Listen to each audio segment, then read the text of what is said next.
Il y a les Porsche 911 et il y a la Porsche 911 Turbo.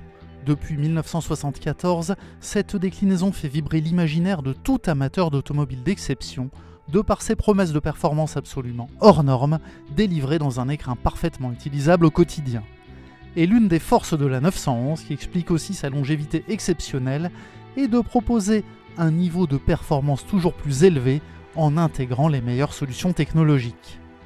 Et c'est ainsi que la nouvelle 911 Turbo S, dévoilée ce 7 septembre en première mondiale au Salon de Munich, se dote d'un système d'hybridation dérivé de celui de la 911 GTS commercialisée l'an dernier. Et si le surpoids atteint 85 kg, eh bien la bête abat le tour du Nürburgring en 7 minutes, 3 secondes et 92 centièmes. C'est 14 secondes de mieux que le modèle qu'elle remplace. Clairement, l'hybridation transcende la 911 Turbo. Pas de sorcellerie dans ces chiffres, juste de l'ingénierie automobile à son summum, avec un flat 6 de 3,6 litres profondément revu et développant désormais 711 chevaux, soit 61 de plus que précédemment. Il s'agit tout bonnement de la 911 de série la plus puissante jamais créée. Le couple maximal de 800 Nm est disponible de 2300 à 6000 tours minute et on retiendra que la puissance maximale est disponible entre 6500 et 7000 tours minute. Le système hybride repose sur une batterie 400 volts d'une capacité de 1,9 kWh d'un format comparable à celui d'une batterie 12 volts qui serait placée à l'aplomb du pare-brise. Celle-ci récupère de l'énergie en roulant, au freinage ou à la décélération, mais ne peut être branchée sur secteur. L'auto fonctionne donc selon le même principe qu'une hybride classique, même si l'on n'ira pas jusqu'à oser la comparaison avec la Toyota Prius. L'analogie s'arrête ici de toute façon, sachant que la Porsche dispose de 2 turbos électriques ou e-turbo, dont les moteurs intégrés peuvent apporter un surcroît d'énergie de 38 chevaux en récupérant les gaz d'échappement. Le tout est placé sous l'autorité d'une boîte PDK 8 rapports avec moteur électrique intégré, lequel procure un boost de 82 chevaux. Ainsi paraît la 911 Turbo S abat le 0 à 100 km/h en 2 secondes 5 et les 200 km/h sont atteints en 8 secondes 4. Petite régression à signaler, celle de la vitesse de pointe qui plafonne, entre guillemets bien sûr, à 322 km/h, c'est 8 km/h de moins que précédemment. Mais convenons que cela ne changera pas grand-chose au quotidien. Le châssis est bien sûr au diapason des performances, avec notamment des disques carbone céramique qui sont les plus grands jamais installés sur une 911. Leur diamètre atteint 42 cm à l'avant et ils sont pincés par des étriers à 10 pistons. Retenez aussi que la nouvelle 911 Turbo S parcourt 25 mètres durant les 2,5 premières secondes, quand sa devancière se contentait de 17 mètres. C'est une progression de 50%, ou 8 mètres d'écart, soit 2 longueurs de citadine. Et c'est énorme. Est aussi fourni d'office le système anti-roulis actif PDCC qui améliore l'agilité et la stabilité de la bête. Un système électro-hydraulique permettant de surélever l'avant du véhicule est proposé en option, ce qui peut faciliter la vie au quotidien.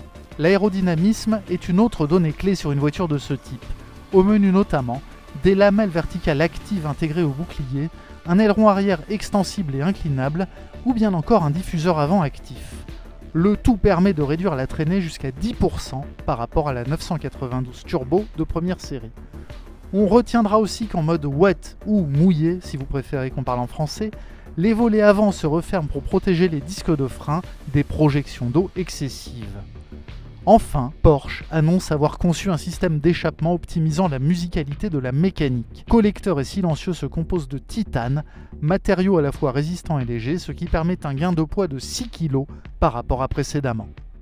La 911 Turbo S sera disponible à la commande dans les heures qui viennent à un prix qui démarre à 271 000 € en coupé et 285 000 € en cabriolet. Un prix hors malus et hors option, sachant que les capacités d'invention de Porsche sont absolument sans limite sur ce point. On citera par exemple les bras d'essuie-glace en carbone qui permettent de gagner 600 grammes sur le poids de la voiture. Les premières livraisons de la 911 Turbo S interviendront début 2026.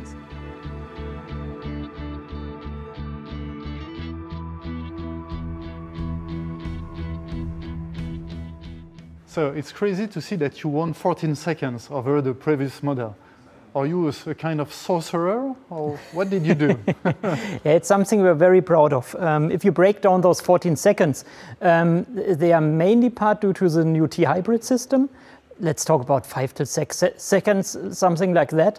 The other 5 seconds are up to the power we now have, 711 horsepower.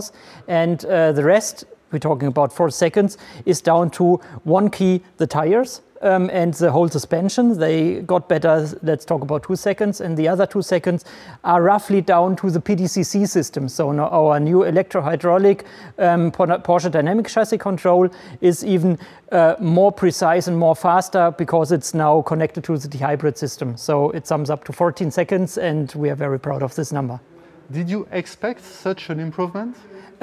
Yeah, we expected it. We have simulation, and simulation showed those results, but it's one thing to see it on a computer, and other thing, put it down on the racetrack with Jörg Bergmeister behind the wheel. So, yeah. We're talking about a stock car, the same as you Stock buy car. at your dealer. Yes, exactly. This car is stock.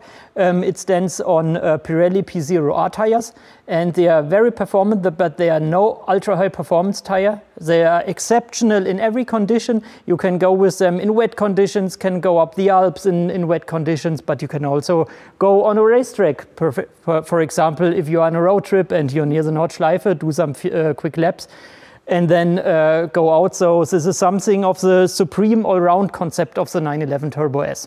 Mm-hmm. What was the main challenge while developing this car? The main challenge while developing this car, to keep the 911 soul where it is, without forgetting to get the car into, to put the car into the future. We talk about hybridization. This is something can be critical, but I think with our T-hybrid concept, we did exactly that. Give the performance to performance enhancement we wanted to the Porsche 911, but still maintain that soul of the 911 Turbo. So the hybridization gave to the 911 a new dimension. Yes, exactly. Forever. Exactly. If you look at the quarter mile numbers, you know how fast the previous generation was on the quarter mile. We now put 8.5 meters in the first 2.5 seconds, so nearly 2 car lengths. The car really jumps off the line and is even way more quicker right now from the start due to the T-hybrid system. Dankeschön.